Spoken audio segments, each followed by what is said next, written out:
Hello everybody, this is the iFind channel here. As you guys can see, I'm currently in Istanbul, Turkey at the 5-star Holiday Inn, the very first 5-star hotel I've ever booked on my own and actually stayed on one of these trips.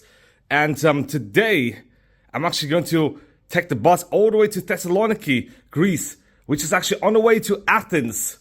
So I'll see you guys when I actually eat at the restaurants, because I do have to eat something, because the bus would actually go from like 12 p.m. to about 10 p.m. in Turkey time, aka 9 p.m. in Greece time. So why not? I'm actually going to leave the hotel and I'm going to see you guys at the restaurants.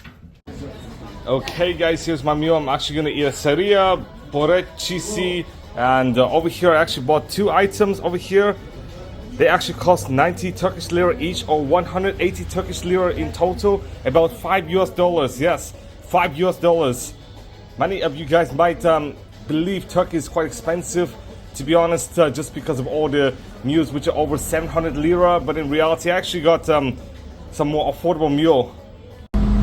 After eating some lunch, I'm now taking the train all the way to the bus station where I'd be going to Thessaloniki. So why not? I'm just going to stay here for the next 5 stops. After taking the metro, I'm finally at the other tour bus over here. Now this bus would actually take you guys to Alexandroupolis, Komotini, Shanti, Kavala and Thessaloniki, but I'm actually going to go all the way to the end at Thessaloniki. And over here's the bus. As you guys can see, luckily I do have a table here, so I can do my work on my laptop. And yeah, the bus is quite rudimentary, just like every other European bus I've ridden. And this is actually a Benz bus over here, so why not? I'm actually gonna see you guys somewhere. Unfortunately, there is heavy traffic. It will take another 30 minutes to go about 8 kilometers. Yes, 10 miles an hour effectively, because the traffic ends in about 8 kilometers. But over here is what seems like an American style suburb. Yeah, I'm not even joking. I could actually see some American buildings, so I'll show you guys. Okay guys, this is stereotypical of an American suburb. Yeah, I'm not even joking. In Turkey, these buildings look effectively identical to the buildings I've seen like throughout the US, including in Virginia and Maryland and stuff. Yeah, it does look eerily American. Okay guys, 7 hours has now passed and we're finally in Greece. Yes, this is Alexandroupolis over here, and now I'm going to see you in Thessaloniki. Okay guys, over here is Greece's scenery. Now I'm actually gonna see you guys in Thessaloniki. I just wanted to show you this because Greece is quite scenic. It has so many like islands and archipelagos and stuff, including, you guessed it, Santorini, Crete, even Corfu. Well, I'm actually going to go to Corfu in about 3 days. After 11 and a half hours, I finally arrived in Thessaloniki. Yeah, it is absolutely insane. I had to be stuck in traffic, stuck at the border, and all of this riffraff, and I'm finally here. It is now about 22:36, and in like Istanbul, it will be very close to midnight. So why not? I'm actually going to eat here, which is actually at the bus station. I'm not sure where to eat, if this is really the only open restaurant, but why not? Let's just look around. Due to the fact I actually last ate a snack at around 3 p.m. in Turkey time, aka 2 p.m. in Greek time. Therefore, I'm actually gonna eat this. It actually cost me €10.70, which is quite affordable for this much of a meal. And this water I actually paid only around like 12 cents in Istanbul. Yes, 4 lira. I'm not even joking. So yeah, this is quite a bargain. So why not? I'm actually gonna eat and then I'm gonna see you guys at the hotel. I just finished my late night dinner and over here is the hotel. As you guys can see, that is actually Democracy Square, and I'm staying at a hotel called 70 Steps B. And let me show you guys the apartment. I'm now in room B and this looks absolutely nice, to be honest. I only paid 35 euros. Yes, 35 euros, but this is what I get for the hotel. There's a double bed, private restroom, AC, as well as Wi-Fi, which makes this quite a decent hotel, kind of like Hotel B&B, to be honest. Maybe even better, yeah. I'm actually gonna sleep here for a night, and then I'm gonna see you guys tomorrow. After a 6-hour sleep, of which I actually did laundry, and several residents actually complained because the laundry was nearly causing an earthquake, because instead of using the wash and dry, I accidentally used rinse and spin. I actually woke up at around 8 a.m. I packed up all my bags, and I'm currently on a train now. As you guys can see, this is actually Hellenic train over here, and I'm actually going to go to Athens. I'll be arriving in Athens probably around 5 hours, and this is what I have for my meal: Lay's chips and of course a sandwich. Unfortunately, I could not really get any gyros. I didn't have time, but over here is my meal. I was kind of at a rush, so I had to buy anything I could at a train station. I paid only around 5 euros for this. Yes, 5 euros for this whole complex. Okay guys, whilst I'm on a train, I'm actually going to discuss to you guys about Greece. Greece is actually called Hellas, aka the Hellenic Republic, hence you actually see Hellenic train rather than say Greek train. And fun fact, it actually has 10 million residents. Yes, you might think there are more residents, but in reality there are only 10 million residents. And guess how many tourists there were like 2 years ago? 33 million tourists, yes. More than 3 times the population, making Greece the 9th to 10th most visited country in the world 2 years ago. And because of this, Greece did earn a ton of money from tourism, and one of the main sources of income is actually tourism, even though they do have some other sectors, to be honest. But tourism is kind of the main sector, because there's several cities worth visiting, including Athens, Corfu, of which I'm actually going to visit, Santorini, which is actually a tourist trap. I'm not going to visit, but in reality, many residents actually complain about the influx of tourists in Santorini. You also have like Mykonos, Crete, Rhodes, and stuff. And guess what? You also have Thessaloniki as one of the tourist destinations in Greece. And here's a brief summary about Greek history. Greek civilization actually started like around 10,000 years ago, but ancient Greece actually started 3,000 years ago as we all know it, around like 1000 BC. But during the 4th and 5th century BCE was when Greece has reached its like high. What I meant was the classical period as well as the Hellenistic period, which you actually see so many like innovators such as Plato, Aristotle, Socrates, among several others. And fun fact, Greece, ancient Greece was actually the birthplace of like democracy, specifically Athens. Actually, there were several different empires, most notably the Macedonian Empire, the Athenian Empire, as well as the city-state of Sparta. As you guys all know, Spartan militants are quite good, to be honest. And fun fact, Alexander the Great actually resided in what is today Macedon. About 90% of Greeks actually practice Greek Orthodoxy, aka a subset of the Orthodox Christianity. And after the ancient Greek era, the Greeks were actually conquered by the Romans and then the Byzantines, and later during the mid-15th century it was actually conquered by the Ottomans. But in the 19th century the Greek did overthrow Ottoman rule in Greece, and hence Greece has become independent. It actually joined the EU in 1981 after about 30 years of economic growth, which actually started from the 1950s. But due to the debt crisis, like following the Great Recession, therefore the economy of Greece actually fell dramatically during the 2010s, and it did like rise a bit during like the late 2010s, but because of the pandemic, the economy then collapsed again, contracting 9.2%. And after 2020, the economy has like risen sharply.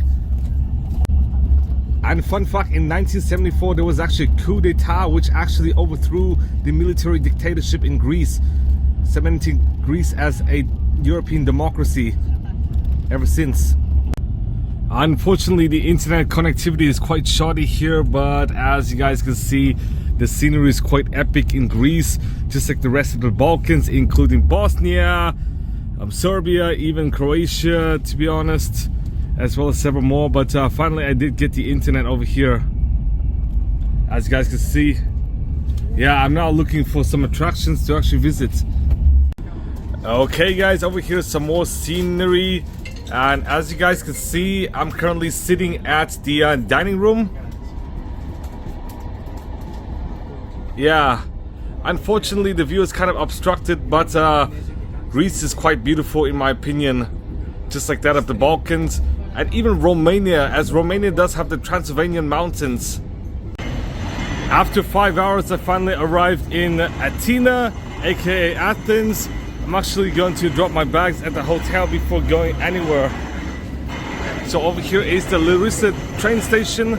Now I'm actually gonna look for metro that would actually head me to the hotel. Okay guys, over here is the M2 metro. I'm actually gonna ride 2 stops, and then I'm going to take the green line, which means 1 more stop. So over here is the metro. Now I'm actually gonna enter. Now this does seem older than that of the MBTA red line, the 1970s one, to be honest, the late 60s. But as you guys can see, this is what the Athenian metro car looks like. After a short ride at the train, I finally arrived at my hotel. This is actually 58 Ermo rooms over here. I'm now in room 5, and this is what the room looks like, with the restroom, as well as a shower here, a table, heating system, as well as a bed. It is quite rudimentary, to be honest, but still it is quite clean, despite the fact this apartment is quite old. So I'm thinking of sleeping here for about 2 nights until I leave. And guess how much I pay? I only paid around $70 for this hotel. Yes, $70 for 2 nights, aka $35 a night, in Athens, nonetheless, in the very center. And as you can see, the bed is quite clean. There are actually 2 beds, and luckily it's not so hot. But anyways, I'm actually going to go out now. Okay guys, I just left the hotel, and the hotel is straight in old Athens. Yes, Monastiraki over here, the neighborhood. You could actually see some clothing stores and stuff, as well as restaurants, souvenir shops, as well as many, many more. In fact, this is actually a major square in Athens. There are actually several different tourist attractions, including the Hadrian's Library, among several others. And this neighborhood, Monastiraki, is actually served by lines 1 and 3. And over here is actually an Orthodox church. Yes, as you guys can see. And I actually paid around €4 for this metro ticket, even though I don't really need a metro anyways, because I could actually walk all around Athens. The reason why I use the metro is to avoid foot lethargy. So why not? I'm actually going to enter this Orthodox church here, and I'm actually going to enjoy before going somewhere else. Unfortunately, could not take pictures nor record, but let me tell you guys the church's name: Panagia Kapnikaria Church. And this church was built all the way back in the 11th century AD. Who knows when, but estimates say around 1050, and it actually replaced a former Greek church which actually worshipped Athena, to be honest, which is a fun fact. And this is actually an Orthodox church, and why not? I'm actually going to go somewhere else, because this church does seem quite rudimentary, to be honest, and I do believe it's quite ancient, but nowhere as ancient as where we're going to next, even though it's one of the oldest Orthodox churches in Greece. Over here is actually an ancient ruins, and in there you would actually find the Hadrian's Library, but I'm actually going to visit tomorrow, because as of now it is actually closed, so unfortunately I cannot really go there. But up there is actually where the Acropolis and the Athenian Agora actually is. If you were to walk several hundred more meters, you would actually arrive here, which is actually the Roman Agora, aka the Roman Forums of Athens. Unfortunately, this is also closed at this time, and I would have to wait until tomorrow. But let me tell you guys a story about this Roman Forum. It was said that this Roman Forum was actually built between 27 BCE and 17 BCE using funds derived from Augustus. But who even knows the exact years? It could even be built in 10 BCE according to some sources, but this is actually the Roman forms, definitely a lot smaller than that of the, you guessed it, the Roman forms in Rome, Italy. But you can actually see some artifacts here as well. And tickets here are a lot cheaper than the Roman forms in Rome. I do believe tickets here are like €4 or something. And it is actually called the Roman Agora as well, not just the Roman forms, but over here you could actually find some artifacts and stuff. Due to the fact most amenities have closed, therefore I'm actually going to try out this, which is actually the Scolatio restaurant over here. I'm actually going to get one table. And here's the meal. I actually paid €20 for the entire meal complex. This is actually the salad, this is actually the dessert. Now this is actually the Greek salad specifically. And over here's the bread, and the main course would actually come out. Okay guys, over here my fried sardines I'm actually going to eat. And then I'm actually going to go around Athens. Okay guys, I just exited the restaurant, and the restaurant is actually located in the neighborhood of Plaka, which is next to Monsteraki. And Plaka is actually a historical neighborhood in Athens. It is on the northern and eastern slopes of the Acropolis and has labyrinthine streets and neoclassical architecture. And fun fact, it is actually known as a neighborhood of the gods due to the proximity to the Acropolis, as well as some of the archaeological sites associated with the Acropolis, as well as the ancient Agora of Athens. As you guys can see, this is what the street actually looks like. Okay guys, I'm sorry, my camera is kind of a bit blurry to be honest, but as you can see, this is what the neighborhood actually looks like. It is quite dope to be honest. Yeah, kind of like a Monsteraki. And why not, I'm actually going to walk all the way to the Athens National Garden, just because all the amenities have closed. I wish I could go to the archaeological sites, but next month the closing time would actually change to about 8 p.m. rather than 5 p.m. Yes, the reason why the archaeological parks all close at 5 p.m. is due to the winter. Yes, next month is when the spring and summer actually starts in Greece.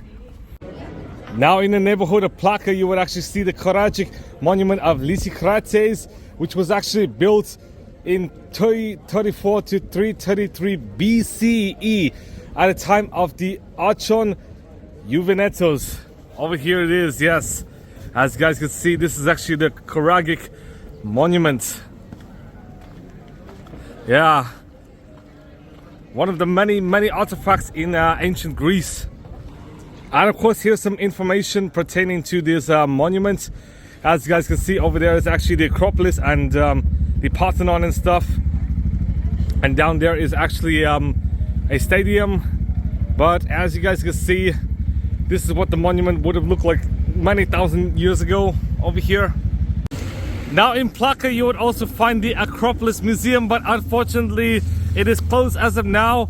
I would have to come tomorrow to actually find out about the Acropolis. And no, it looks nothing like the Acropolis over here. It is effectively a modernist building. Now if you were to walk a bit more, you would actually see this, which is actually the Arch of Hadrian, aka the Hadrian's Gate. Now this actually resembles a Roman triumphal arch to some degree, and the reason why is Hadrian was actually a Roman emperor. Yes, it actually spanned an ancient road from the center of Athens all the way to the complex of structures that includes the Temple of Olympian Zeus, which is actually adjacent to this arch. And it is 13.5 meters wide and 18 meters tall, which means it's quite tall. And it was founded in 131 AD by Emperor Hadrian. This arch was used to celebrate the arrival of Hadrian and to honor him for his many benefactions to Athens after he erected a temple nearby around the same era. Hadrian became an Athenian citizen 2 decades earlier. And as you guys can see, over there is another landmark.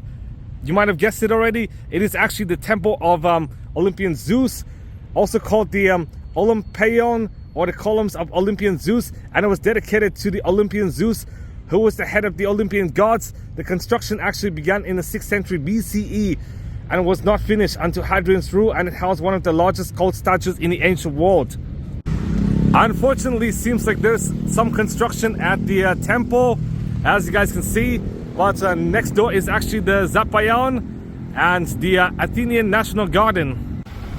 Now over there, if you could see, is actually the Mount Lysibetis. Now that mountain is actually 277 meters tall, making it the tallest mountain range in all of Athens.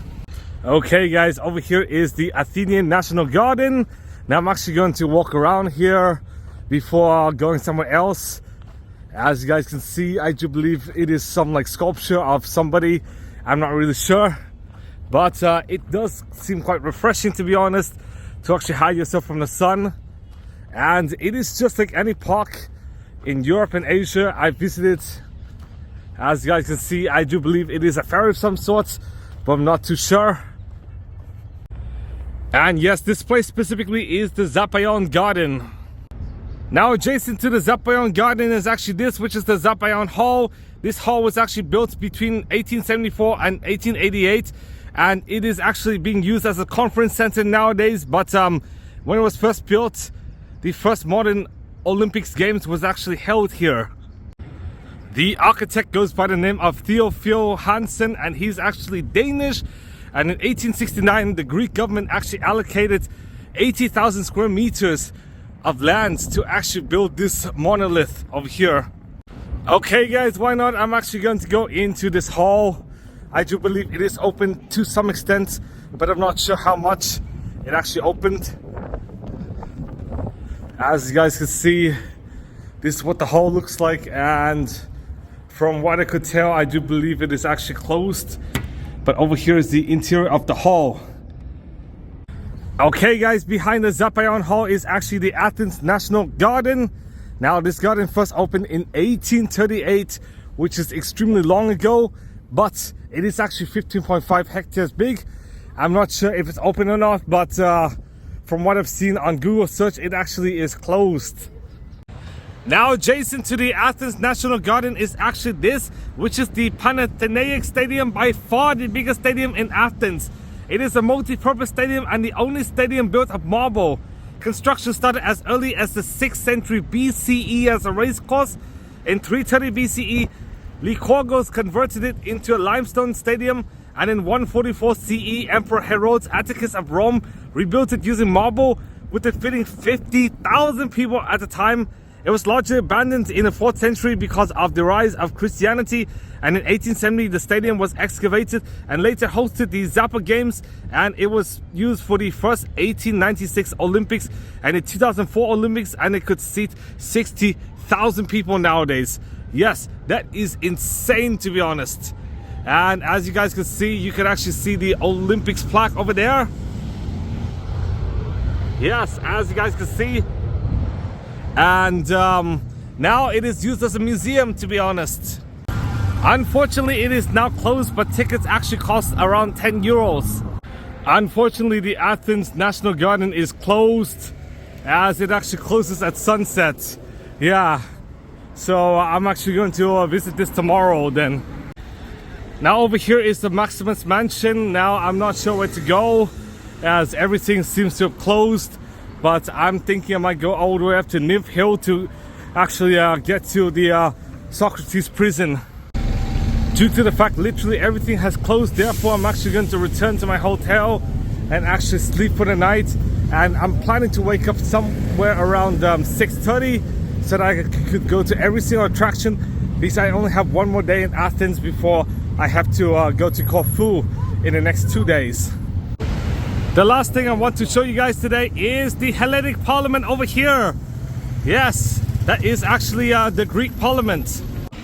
Now the Hellenic Parliament is a unicameral parliament. It actually includes 300 seats, and it last held its elections around 2 years ago.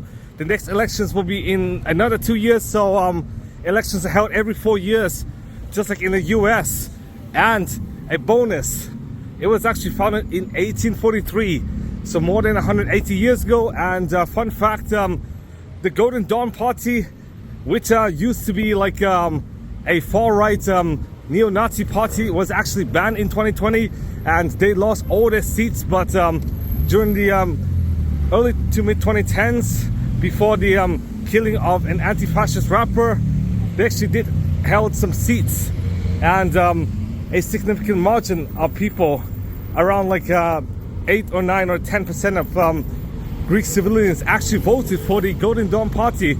And a fun fact, the leader, Nicholas, was actually arrested, and now he's confined to the greater Athens area.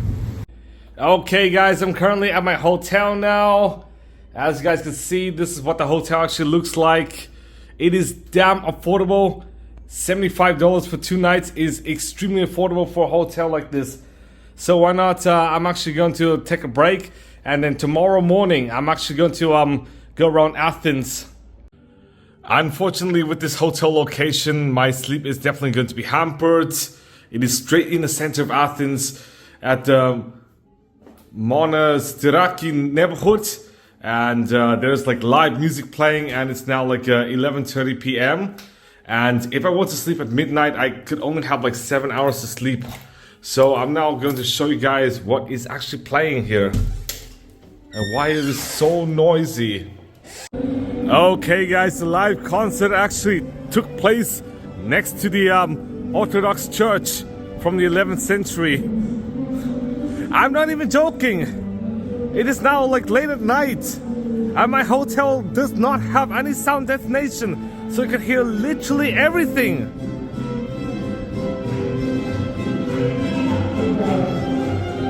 That's the source of the noise, yeah.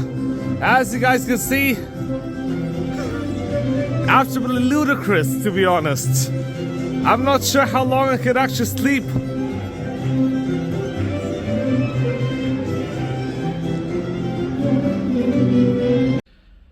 Good morning guys, it is now 8 a.m. I'm actually going to go outside now, but first off I'm actually going to go to a market, potentially to buy some breakfast or lunch or something, aka brunch.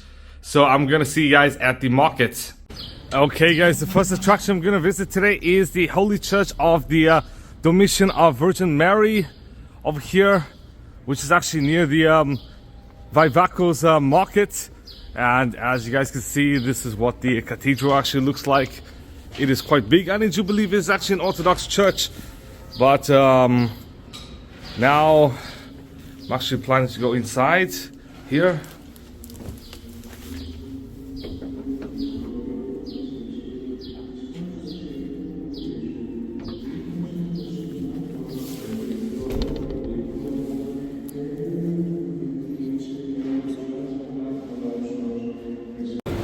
After a short while walking, I finally arrived at the Vivakos Central Municipal Market. Now this market actually dates back all the way to 1878, so really long ago. And as you guys can see, you could actually buy some meat products and stuff. I'm not sure if there's any like food, but let me find out. You even find more meat products over here, but I'm not really sure where the main door actually is. But okay guys, now I'm currently in, and this market is quite big, to be honest. Kind of like the Benton market over here. Even more meats. Unfortunately, it seems like I could really only buy like meat and stuff. Over here is like seafood, even more seafood, seafood here, seafood. Yeah. Okay guys, I'm now in the outside, and over here you can actually see some nuts. So it is not just a seafood market or a meat market, but you could actually buy more than just meat over here.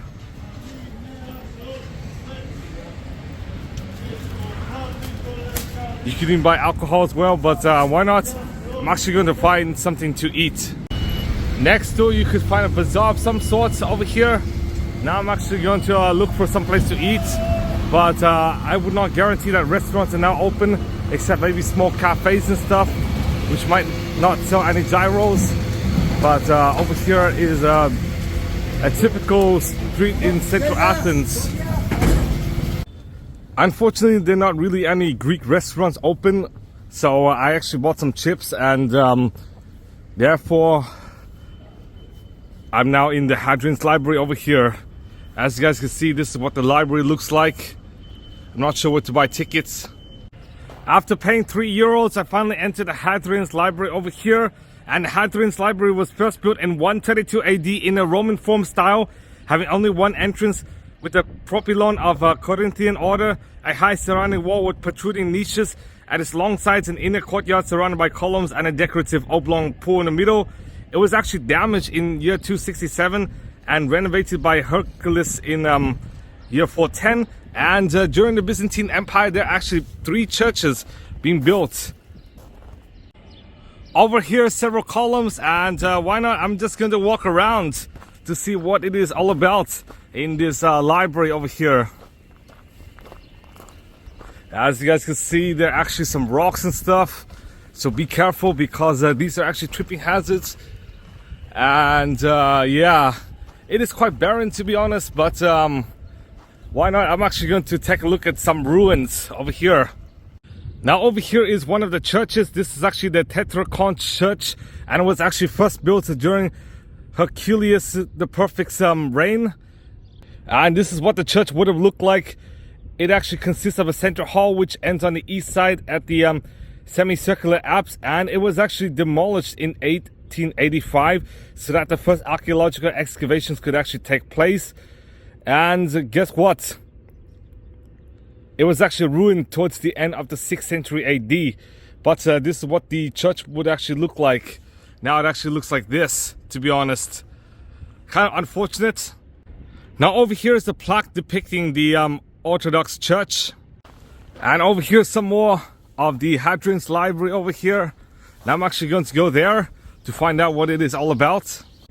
Now over here is the main room of the library. Now it looks like this, quite barren to be honest.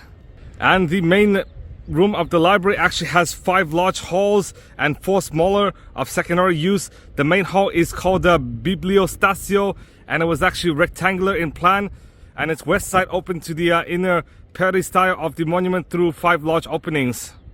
Now the papyri is quite big, as it is about 16,800 books in dimensions. Now if you were to go over there, it is actually the auditorium, and even though the north side of the auditorium is actually fully visible, the south side of the auditorium is now covered and buried. The south side is actually underneath the modern Adriano Street and the building at the corner of Iolu and Adriano Streets. Now the fun fact, the floor would have been made of marble, but now this is what the auditorium actually looks like. It is made of turf. And over here is the last look of the library. And my final remarks, even though some bit of the surface is still covered, as you guys can see, vegetation has grown on the Tetrachon Church. Okay guys, I'm now deep in the exit, but you can actually see some columns, and over here there used to be a church. It is actually the Church of Sant Asomatos, aka Stascalia, and it was actually built in the 12th century and was renovated in 1576 by Michael Chalkokondylis. Now the people who actually built the church was actually none other than his ancestors. Now the reason why the church got its name Sant Asomatos was because it was actually devoted to Archangel Michael by its anonymous founder. And the reason why there's actually the nickname of Stascalia, which means on the stairs, was because of the position at the Hadrian Library's propylon. Now sometime in the 18th century the church went into disuse, and in 1843 the church was actually demolished. So unfortunately you cannot see the church anymore. Now just a few minutes from the Hadrian's Library is actually the ancient Agora here. Specifically this is actually the eastern side, and you also have the store of Attalos over here. Now if you don't know, the ancient Agora is actually the center of public life in Athens, and this place is where Western democracy is actually founded. Now in the ancient Agora you would actually see several different buildings, including the seats of administrative officials, the judiciary, a religious center, and also a place where religious celebrations, commercial transactions, theatrical and musical events, and athletic contests took place. And over here is where important roadways actually meet, most important being the Panathenaic Way. Now, one of the more important buildings is actually the store of Attalos, which is actually a gift of Attalos II, king of Pergamon, to the Athenians, and it was actually constructed on the east side of the Agora in the 2nd century BCE. Now, even though that building used to be the commercial center of all of Athens, in fact, due to the Heraclean invasion in 267 AD, that building was actually destroyed, so you can no longer see it anymore. And this is what the ancient Agora of Athens actually looks like on one side. Okay guys, this is what the Athenian Agora actually looks like in year 150 AD. And over there is actually the Areopagus Hills, and over there, if you can't see, is actually the Acropolis. And that big building over there is actually the store of Attalos. And yeah, this whole Agora complex is extremely big, to be honest. And here's some information about the Agora. Okay guys, let me talk you through the area, because the Panathenaic Way or Dromos was the broad street that led from the Kerameikos to the Acropolis, bisecting diagonally the Agora Square, and it served as the processional way for the great parade that was the highlight of the Panathenaic festival in honor of the city goddess Athena. Now, because democracy was actually founded in the Agora, the Tyrannicides Harmodios and Aristotle were honored as heroes of democracy with statues erected near the Panathenaic Way. And the concept of democracy was first developed and practiced in the Athenian Agora during the 5th and 4th century BCE. The area was gradually surrounded by administrative buildings to serve the democratic procedures. The Bouleuterion, aka Council House, where members of the Council of 500 Boul held their meetings. The Tholos, the seat of the councillors of the tribe that had the executive power. The Metroon, aka State Archives, and the South Store, first seat of the councillors' committees. Now, because of the Heraclean invasion, hence the Agora stopped being in use sometime around 267 AD. But still, it is now a historic site these days. Now, over here would have been the Odeon of Agrippa, which would have been built in 15 BCE.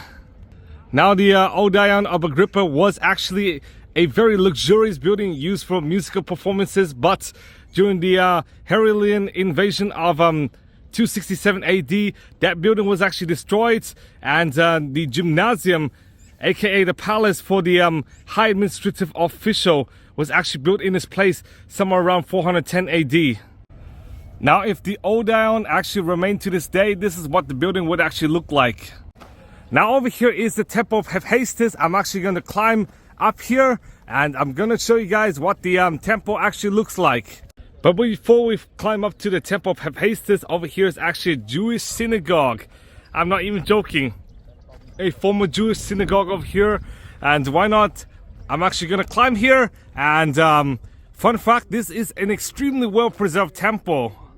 Yes.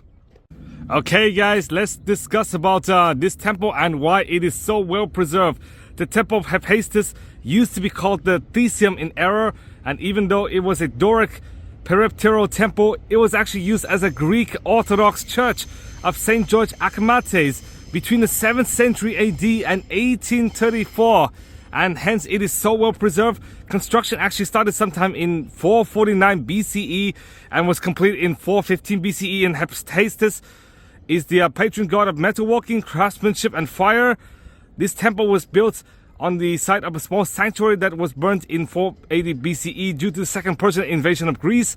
And the reason why the name was actually Theseum was it was thought to have housed the remains of Theseus, who was actually an Athenian hero. So why not? I'm actually going to go to the Temple of Hephaestus. Okay guys, yeah. As you guys can see, there are some cobbled stairways over here. And this is what the temple actually looks like. It's kind of remarkable. It has been in function until about 190 years ago. Yes, 190 years ago. The 19th century. Which is quite insane, to be honest. But why not? I'm actually going to go in. And this is quite peculiar because many ancient Greek and ancient Roman buildings stopped being used as a daily place. like far before the 19th century. Okay guys, over here is the Temple of Hephaestus. Now over here is a closer view of the Store of Attalos. Unfortunately, I could not enter the temple, but this was actually used as a museum until the 1930s. Now, even though the Store of Attalos is still standing, the middle store is actually destroyed, as you guys can see. Now over here is where the Southwest Fountain House would have stood, but as you guys can see, it is currently gone. And this was what the fountain house actually looked like. Now over here was a water clock, but ever since the 2nd century BCE, that was actually gone. And over here is where the water clock actually was. This monumental water clock was constructed at the end of the 4th century BCE in a prominent location at the southwest corner of the Agora Square against the north face of the step foundation of Icaion. Water was drawn by the recently built Great Stone Aqueduct of the city. The device was at first a simple outflow clock, a stone tank or cistern accessible through a flight of steps with a small bronze outlet hole at the bottom which allowed the tank to drain slowly in 17 hours. Some flotation device would record the passing hours as the water level fell. The clock would be pulled at dawn each day. The Agora clock was modified in the 3rd century BCE due to great innovations made in the technology of water clocks in Alexandria, using auxiliary tanks and valves that ensured constant water pressure. Time measurements was now achieved with greater accuracy by gradually filling the main tank. At the end of each day, the main tank would be emptied through a large outlet hole set at its bottom over there. What that meant is, instead of actually telling the time by, say, a clock, they used a water clock. Yes, the Greeks used a water clock during like classical antiquity. Over here will be where the middle store is. Now, even though these two monuments were erected only about 3 or 4 years ago, I'm going to tell you guys about it because I do believe this is quite important and pertaining to this topic. Over here, Socrates, who was a very renowned philosopher in ancient Greece. He was actually executed by hemlock, yes, because he was convicted of corrupting the youth. He was actually sentenced to death, and he had to drink hemlock, and because hemlock is a poison, hence he died. And over there is Confucius. If you don't know, Confucius was also a philosopher as well, and he was the person who coined Confucianism. Yes, many like Asian families still use Confucianism to this day, and many critics have decried Confucianism as being like toxic and extremely antiquated. If you were to walk a little bit more, you would see this, which is the Store of Attalos. I'm going to go in to show you guys what it is all about. And over here are some more ruins. Just some rudimentary ones, but this is the most important of all, and it is really well preserved. Now the building is absolutely colossal. It is 120 meters wide and 20 meters deep and has 2 floors with a second series of columns on the interior and 21 shops at the back of both floors. Even though the shopping complex was actually destroyed in AD 267, during the 1950s, John Travlos and several other architects started to renovate this whole store here. As you guys can see, this is not an ancient building. This was actually built only 70 years ago. Now, fun fact, John D. Rockefeller Jr.'s pockets were used to build this whole complex here. Now inside you would see the history of Athens during the 5th century BCE, starting from Athenian democracy all the way to the defeat of the Persians, and later the building of the Parthenon, which is up in the Acropolis. And up here is the code statue of Apollo Patrus. Unfortunately, there is no head. Well, not only would you be able to see the code statue of Apollo Patrus, you would see several others, such as the statue base over here, the Ionic column capital with traces of painted decoration, the inscribed base of the statue of the Iliad, several more statues including the statue of the personification of the Iliad, as well as several more ancient Greek artifacts. Now over there is the statue of the Odyssey, and over there is the statue of Aphrodite. Now on the left and right side you would actually see a herm used for statue, and in the center is a statue of just a regular female. Now over here is part of a stage font for the Odeon of Agrippa. Now over here you can find torsos, including the torso of Athena, the group of Ephetrismos, and the torso of a youth. And over here is the vaulted relief. Now inside the store of Attalos, you could see the Museum of Ancient Agora in here.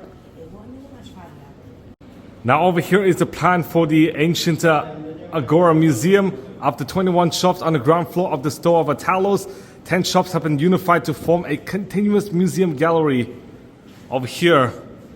Now you can find works from the late Neolithic to Bronze Age, the Iron Age to the Geometric period, the Archaic and Classical periods, the Hellenistic periods, as well as the Roman and Byzantine periods. Okay guys, this is what the Agora Museum looks like. As you guys can see, these are some antiquated artifacts, including some pottery, as well as some more artifacts. These all came from the late Neolithic period and the Bronze Age. And once you enter the Iron Age and Geometric period, artifacts started to become more advanced. This is a typical wine cooler from the late Geometric period.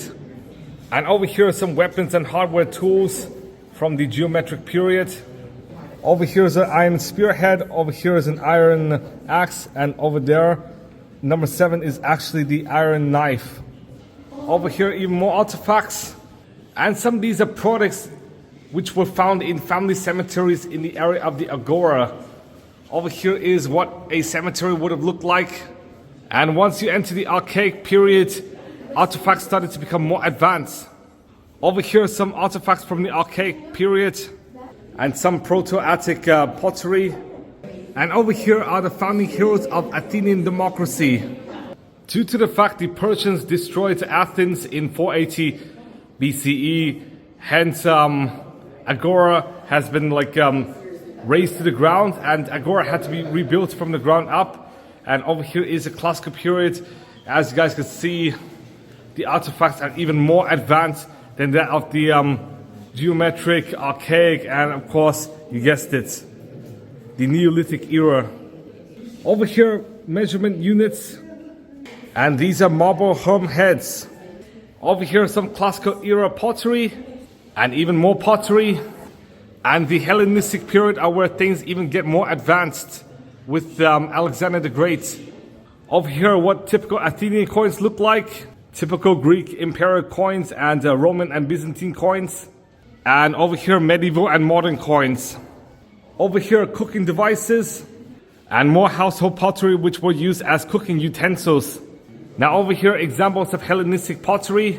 And at the end you see Roman Byzantine periods, and here are some artifacts from the respective eras.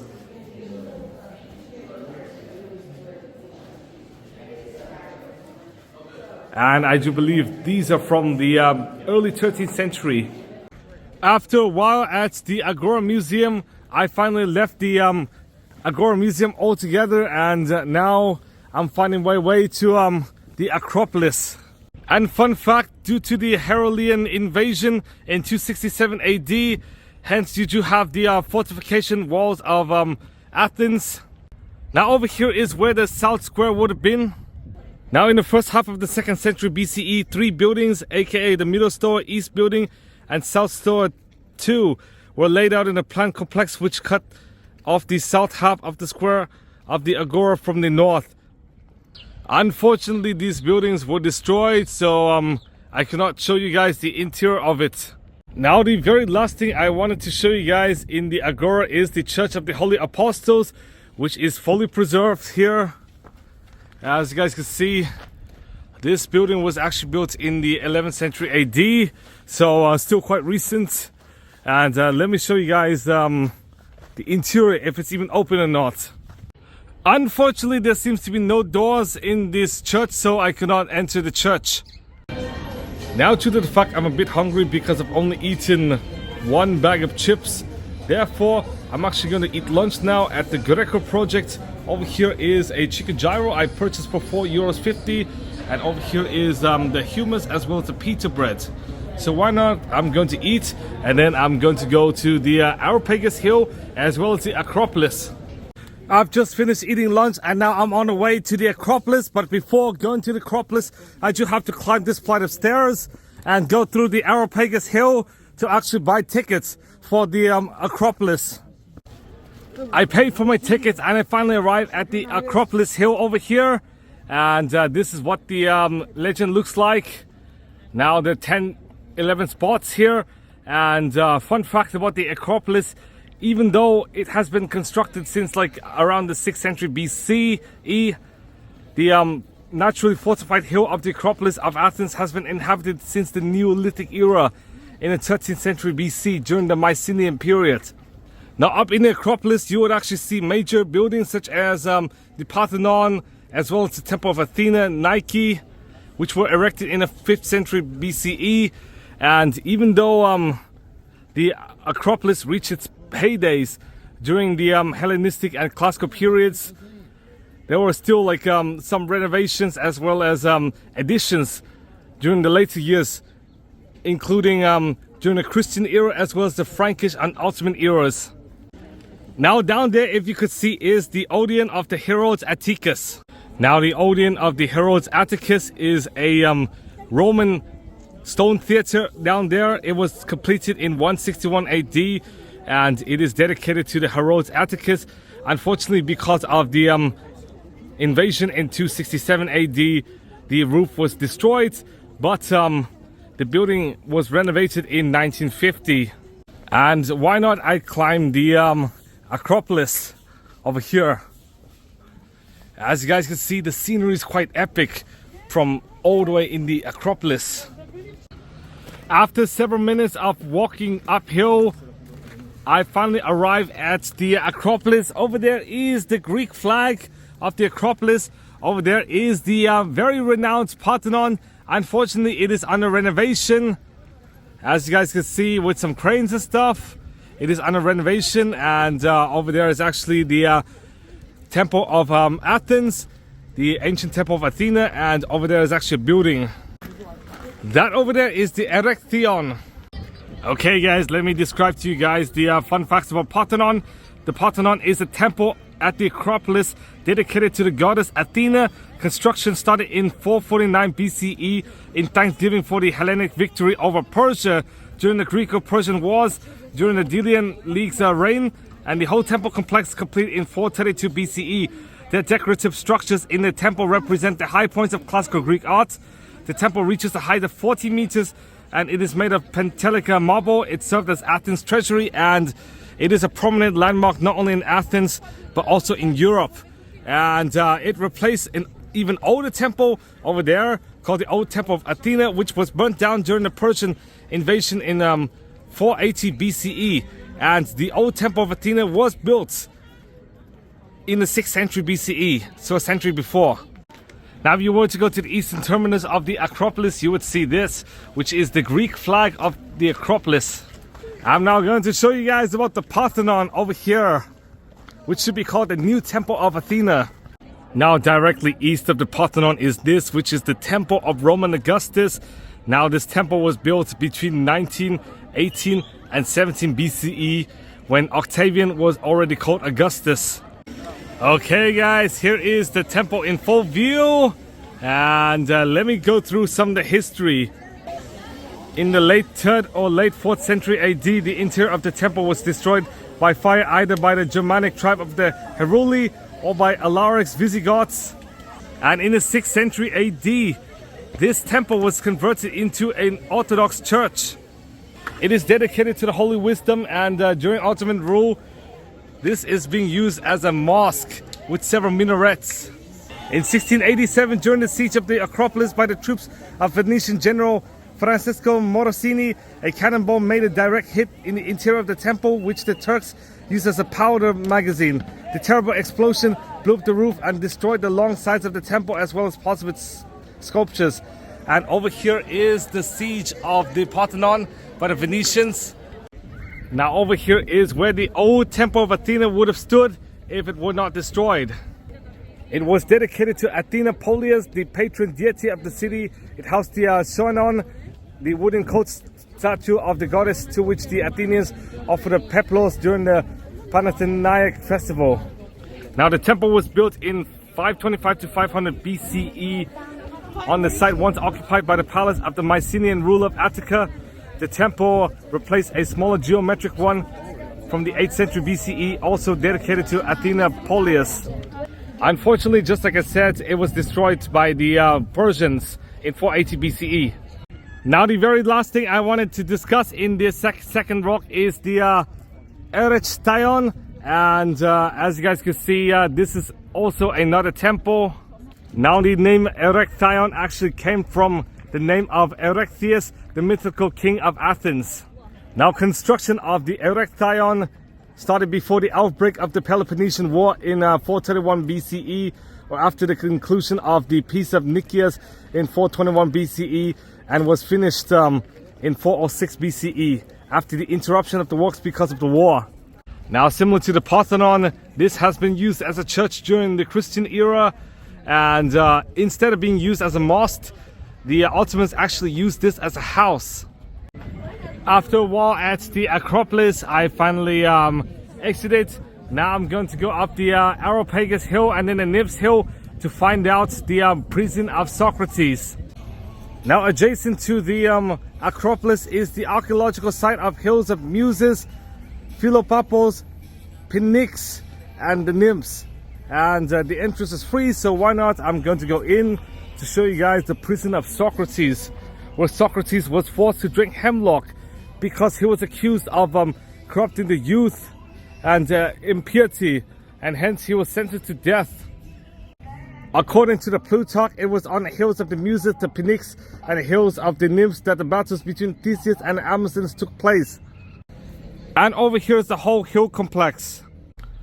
Now on the way to the prison of Socrates, you would find a church called the Church of St. Demetrios Lombardiaris.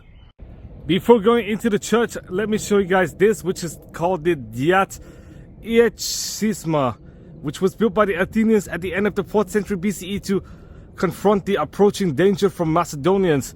The new wall, which established a boundary on the crest of a hill of the Mouses, Philopapos, the Pnyx, and the hill of the Nymphs, and at the north and south connected with the older Themistoclean wall, reduced the extent of the fortified area of the city at the west, leaving unprotected large parts of Demes of Melite and Koya. And over here I presume are some fragments of the walls. Over here is the church. The construction of the chapel is probably associated with the final phase of the Diateshima fortification wall during the 12th century CE, and inside the church frescoes are preserved that date to 1732 according to the building inscription. The surname Lombardiaris, the cannoneer, is connected with the tradition that the church was saved by miracle somewhere in the 1640s when a Turkish commander of the Acropolis, Yusuf, bombed the church from the propylaea. The following day, lightning struck the propylaea, killing Yusuf and his entire family. Unfortunately, it does not seem like we could enter the church at this time, but over there is a portrait of Jesus. Now over here is the prison of Socrates. He was actually jailed at the Philopapos Hill over here. Okay guys, this is the interior of the prison. Now this is what the prison looks like in the inside, as you guys can see. And let me show you guys the other door. Yeah, this is the other side of the prison, and this is the third side of the prison over here.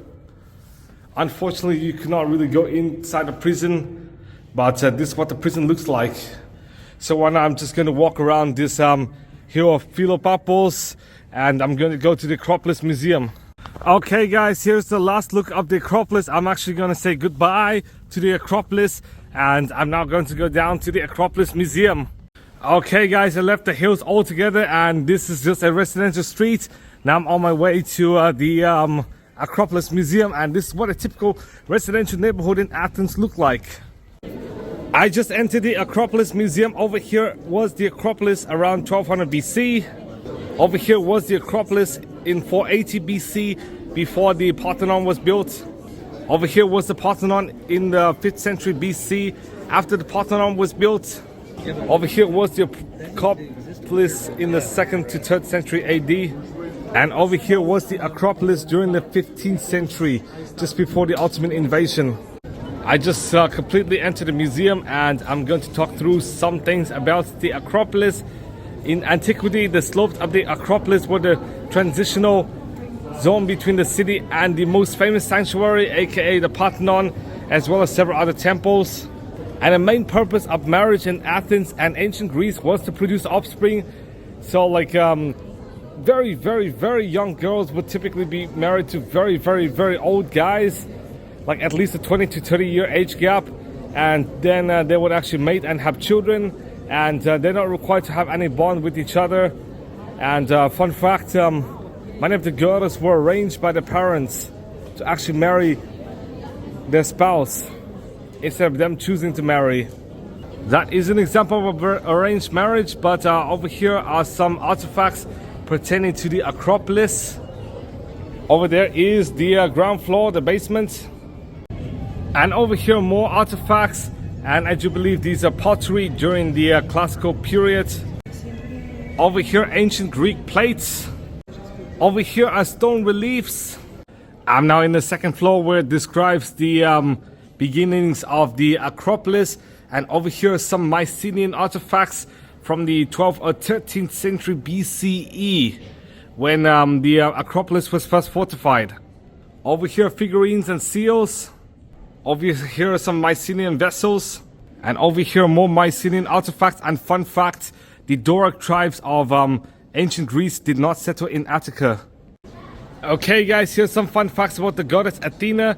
Athena was actually the child of Zeus and Metis. If you don't know Zeus, Zeus was the paramount god of ancient Greece. He was the ruler of Mount Olympus, Greece's highest mountain. And there are 12 principal gods and goddesses in ancient Greece. Now there's several Athenas, not only Athena Polios, but also Athena again as well. Yes, over here is Athena Polios, the goddess of the city. Unfortunately, we cannot record over there, but over here we could. As you guys can see, this section depicts about the Erechtheion, and this is what the Erechtheion looks like. Now, fun fact, the Erechtheion was the temple that replaced the old temple of Athena Polios, part of which was destroyed by the Persians in 480 BCE. Now, the temple was divided into 2 sections. The eastern section was dedicated to Athena and housed a wooden colt statue, which the Athenians dressed in a new peplos during the Panathenaic festival. And the western section worshipped Poseidon, Erechtheus, and of course Hephaestus and Hieroboutes. Over here is the replica of the Propylaea, and during the Ottoman rule the Propylaea became the seat of the Turkish garrison commander, who used the central entranceway as a gunpowder magazine, which exploded in 1645 due to either lightning or a cannonball, inflicting on the monument its first truly catastrophic damage. And over here is the north wing of the Propylaea painting gallery. And over here is the sanctuary of Athena Nike. Okay guys, now let's talk about democracy in Athens, because in democratic Athens, its citizens actually were the state. A gathering of a representative number of citizens comprised the Ecclesia to Demo, aka the Assembly of the People, which voted on laws and published the decrees and resolutions which have been prepared for deliberation by the Bull, aka Council. These resolutions defined, ratified, or cancelled all activities of the state. Every important decision of the Council and Assembly was made public and was binding on all Athenian citizens and non-citizens alike. The text of the decrees, which were first written on papyrus or wooden tablets, were then copied onto stone steles and placed where they could be guaranteed the widest possible public exposure. On the Acropolis, the city center of worship, and in the Agora, the seat of its administrative bodies and offices. During Alexander the Great, Macedonia has sought to take control of Athens and turn all of Greece into an oligarchic empire. Due to the fact Macedonians had taken over Athens, the Athens were very furious. The fact Macedonians wanted to turn Athens into an oligarchic republic, aka an oligarchy, kind of like Russia and Ukraine. And because of Athenian resilience, hence Athens was able to survive despite all of this tumultuous events. However, it did not last long until Athens was fully consumed by Rome. Over here was what Athens looked like during the Roman occupation in the 2nd century AD. Afterwards, Emperor Constantine introduced Christianity to Athens, and somewhere in the 4th or 5th century AD, the Visigoths invaded Athens, and hence Athens has collapsed, turning it into a Byzantine vassal. And then afterwards, the Turks ended up invading Athens, and later in the 19th century, Greece has declared independence from the Ottoman Empire. I'm now in the 3rd floor, and over here is a Lego replica of the Acropolis. Okay guys, final floor. We're now in the 4th floor, and it discusses about the Parthenon, specifically all the excavations from the Parthenon. As you guys can see, you could actually see several reliefs and stuff, sculptures, statues, you name it. Just about everything that was found around the Acropolis and the Parthenon. Over here are some excavations, and over here more, and over here are some chariots, more reliefs, and statues of various people, including Artemis, Kor, as well as Dionysos. And over here is the statue of Helios. And if you were to go here, you will actually find out several more statues as well as sculptures, namely of Iris, the chariot of Poseidon, Hermes, Kekrops and Pandrosos, and the Athenian river god Ilissos. Over here is a replica of the Parthenon.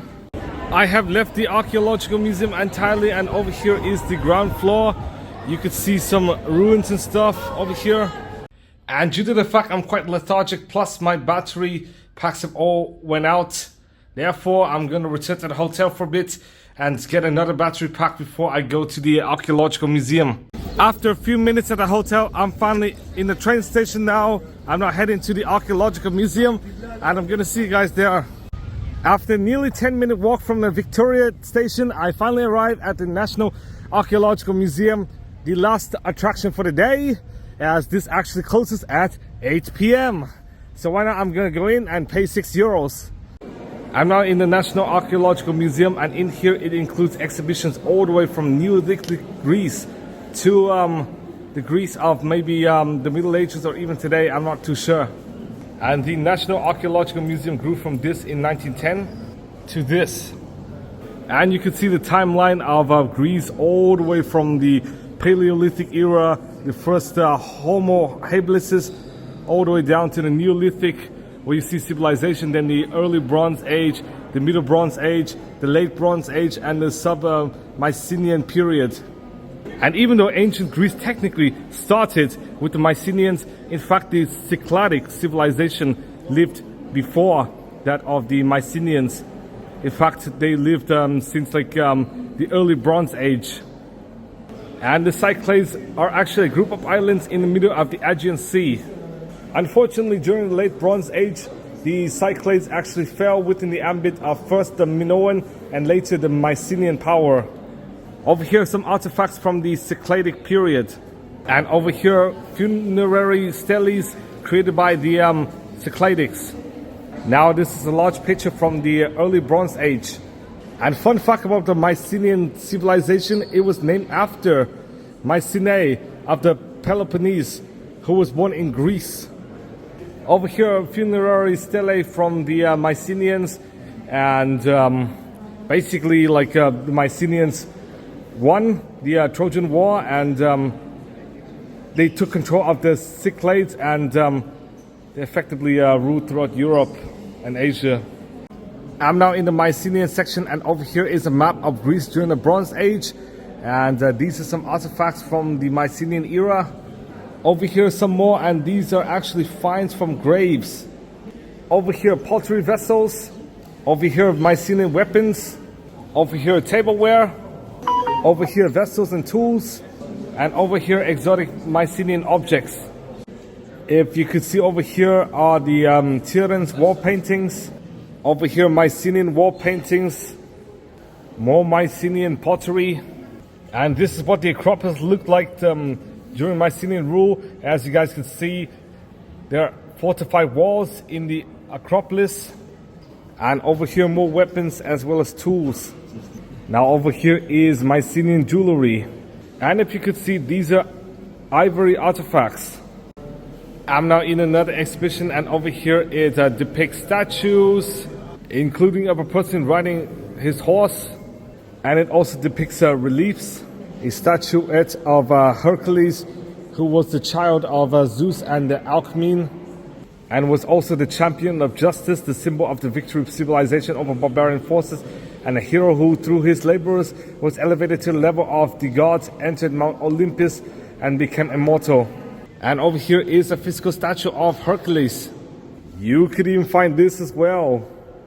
And over here is a statuette of Aphrodite, who was the goddess of beauty and the patron deity of the demos. I'm now in the bronze collection, and as you guys know, humans first mated with copper somewhere around the 4th millennium BCE, and therefore it started the Bronze Age. Now over here are the various artifacts in this exhibition. I'm now in the second floor now, and over here it depicts Attic vases. These Attic vases come from the early classical period. These vases also come from the early classical period. However, these vases came from the mature classical period, which is the period after the early classical period. And over here depicts the shapes of the Attic vases between the 6th and 4th century BCE. Over here are dead human being fossils. And over here you can find more pottery pertaining to the classical period of ancient Greece. With this being Corinthian red figure pottery, and with this being Laconian red figure pottery. Okay guys, I'm in another exhibition. You could find some frescoes over here, as well as more artifacts, and most of the artifacts come from a place called Acropolis in Terra. This is what the furniture looks like, and here are some vases and pottery. Over here are cooking pots, and here are some weapons. If you didn't know, in 1939 Professor Spiridon Maranatos put forward the theory that the Thyran eruption brought on the end of the Minoan civilization in Crete. His excavations at Acropolis revealed the well-preserved Cycladic settlement in the 16th century BC. Now over here is the civilization of Acropolis. Unfortunately, I left the museum prematurely, but I'll show you guys all the photos and videos of the exhibitions I did not record. Unfortunately, this is because I was very lethargic, to be honest. Like I literally did not have much sleep for the past several days, so therefore I'm like extremely lethargic, and I'm now kind of collapsing, and plus I'm quite hungry, to be honest. Not only am I hungry, I'm also out of water, so now I'm going to go to the train station.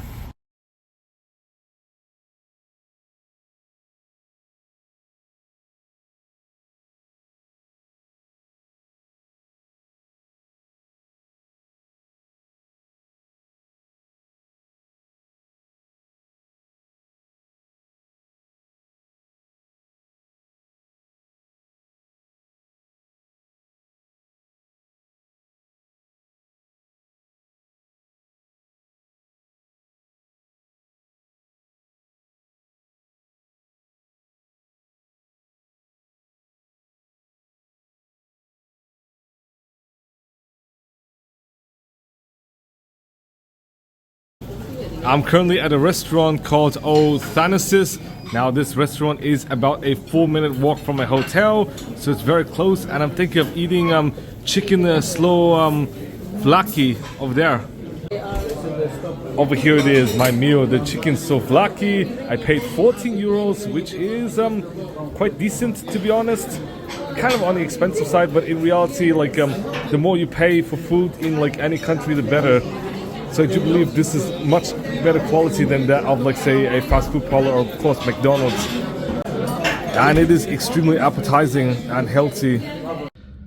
Okay guys, I'm currently at the hotel now. It is 11:12, so I'm quite late at night. I'm gonna sleep in an hour, so I could wake up around 7 a.m. But the truth is, I do believe I could not really sleep because of the music. It is so loud, to be honest. I hate loud neighborhoods, and certainly I would love to live in the suburbs or somewhere near the city, but definitely not the countryside nor the city center, just the suburban area, just because it's a lot quieter. And I do believe the music comes from the same restaurant as yesterday, and it is incredibly infuriating to wake up all night. So I'll try to sleep, and then I'm going to go to the very last attractions tomorrow, which I do believe includes the Athens National Garden, the theater, the Lyceum, as well as the Temple of Zeus.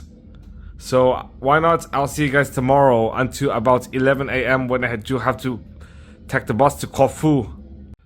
Good morning, guys. I only have 3 hours remaining in Athens, so I'm going to go to some of the last attractions, including the park, the temple, the stadium, as well as the Lyceum, aka Aristotle School. Okay guys, I finally arrived at the National Garden. Unfortunately, I wasted about 30 minutes because I accidentally locked myself out, and I had to pay for a locksmith, which cost me 50 euros. So I was kind of a bit pissed off, but in reality, I do believe 50 euros is kind of the cleaning fee, just because toilets in Greece easily get clogged. Mine has got clogged already, even though I only peed and that's it. So why not? I'm going to go to the Athens National Garden. Okay guys, over here is the Athens National Garden. Now I'm just going to walk around, and I'm thinking of going to the Lyceum, as the Lyceum is quite close to the National Garden over here. And as you guys can see, with all the trees, it provides a refreshing atmosphere as compared to being in the sun for too long. But the biggest disadvantage is I do have debilitating allergies, so yeah, whatever. But here it is. I'm sorry if I made a great mistake for not bringing my key out. I did not leave anything behind, only the key, which is ironic. As you guys can see, the scenery is quite refreshing, to be honest, kind of like in the Chatuchak Park in Bangkok. Okay guys, I'm now trying to find the Roman ruins. I'm not sure where they are, but as you guys can see, I do believe that might be a statue of some sort. I'm not too sure who, but over there is a statue. And yes, over there is the ruins. As you guys can see, just a rudimentary ruins. And if I could decipher that as Caesar tail lives. I found out it was later Antonius Pius on Reddit. Correct me if I'm wrong, but over there is Ioannis Gia Unardos. Even though I'm familiar with the Cyrillic alphabet, I'm not really familiar with the Greek alphabet, despite the fact the Cyrillic alphabet is modeled on the Greek alphabet. Due to the fact the Panathenaic Museum is closer to the park than that of the Lyceum, therefore I'm going to stop by the Panathenaic Museum, and everybody is given a free audio guide over here. Now, not only does this audio guide discuss about the history, it also discusses about some details. And not only is it completely made of marble, like many of the dignitaries would sit in the front row over here, I do believe so. And as you guys can see, this is what the stadium looks like. It is extremely big. You can find the Olympics logo over there. And as you guys can see, these are tracks. And yeah, the first modern Olympics took place almost 130 years ago at this very location. And yeah, if you were to see these numbers, these signify like the audio and stuff. And as you guys can see, it is so big, but I only have like about 1.5 hours until I have to take the bus to Corfu. Okay guys, over here is the Tunnel of Fate, aka the Vaulted Passage. I'm not sure if I could go in because I don't really have much time remaining.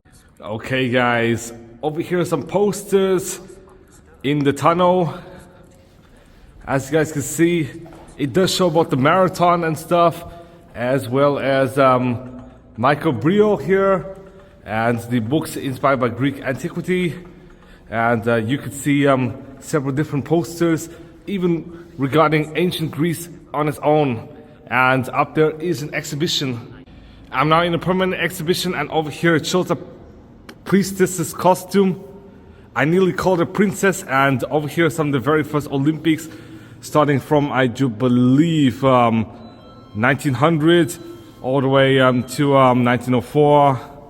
And yeah, as you guys can see, there is a progression over here.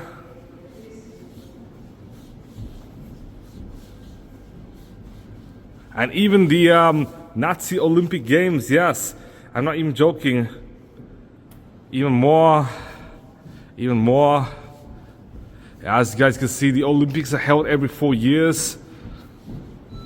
All the way until you get to year 2000.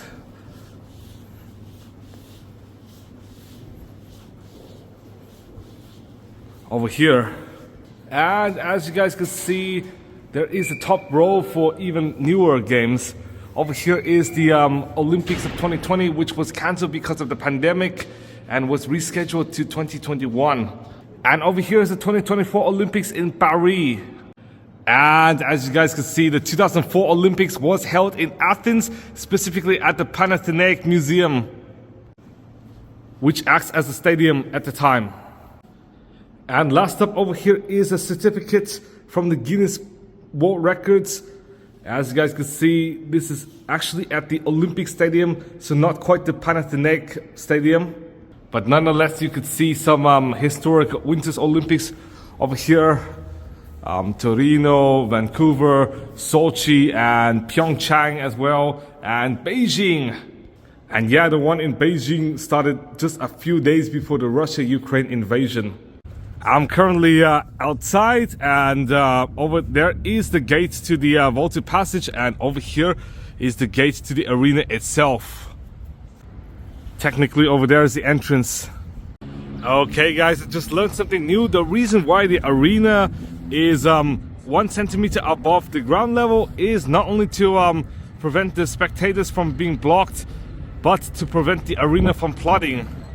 Okay guys, due to the fact I'm extremely short in time, therefore I went all the way to the bus station, Gitel Kifesoy.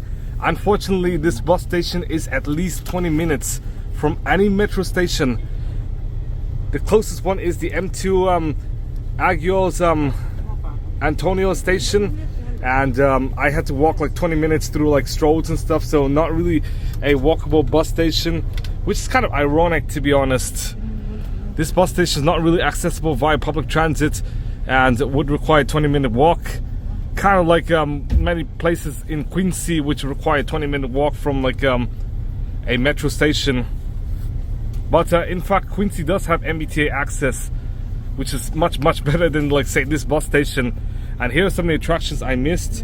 Areopagus Hill, unfortunately, it is sort of closed, but it is sort of open at the same time. You do have to use another road, which does take time.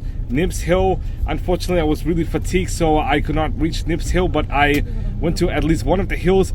Philopapos Hill, the Odeon of Herodes Atticus. Unfortunately, I was not able to go down. Time constraints and stuff, and also like fatigue. The Temple of Olympian Zeus, mainly due to time constraints, due to, you guessed it, the Key Fiasco. The Aristotle School, also the Key Fiasco. Mount Lycabettus. Unfortunately, that is a really tall mountain. It will take a ton of time to climb. And of course, the Benaki Museum, of which it was closed yesterday, so I did not get to go. And 2 days ago, it closed at around 5 p.m, so I did not have time. So those are the places I miss. And otherwise, Athens is quite great. And even though many attractions close very early during the winter months, you do get reduced tickets on certain attractions, facilitating like your budget. So thank you guys for watching. Please give a big thumbs up, subscribe for more videos, and I'm gonna see you guys soon. I'm really sorry if I screamed out loud at the hotel because I'm kind of stressed out, and plus because Mint Mobile no longer offers like up roam, therefore you have to pay $5 for a single text message. And the reason why I require like a text message is because bank authentications and stuff, which do require text message from a US phone number.